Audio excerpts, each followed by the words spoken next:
جديد خميس مشيط شاورما، ومو بس شاورما، عندهم الكباب الصنعاني على أصوله. تتحضر الشاورما بدجاج طازج وتقطع قدامكم وبهذه الطريقة. والمعلم اللي عندهم عنده الخبرة تتجاوز 10 سنوات في الشاورما. أنا أضمن لك هذه الشاورما اللي بتشوفها ملغمة بالصوصات ودبس الرمان وصوص الجبن والكاتشب والشطة، وتبغاها صاروخ وتبغاها عربي، متوفرة عندهم.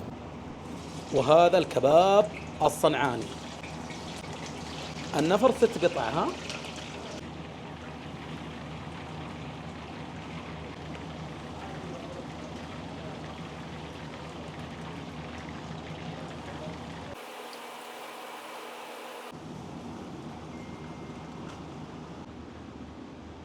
الكباب الصنعاني ترى جربت قبل ما أبدأ التصوير. وعينكم على شاورما الصاروخ دجاج، تتبيلته مرة ممتازة. لذيذة من غير حلفان، لذيذة. شاورما أحلامي. فين موقعهم؟ موقعهم حي المنتزه، أو نقول الخالدية، قرب شارع جولات بخميس مشيط، وموجود على خرائط جوجل. أمان الله.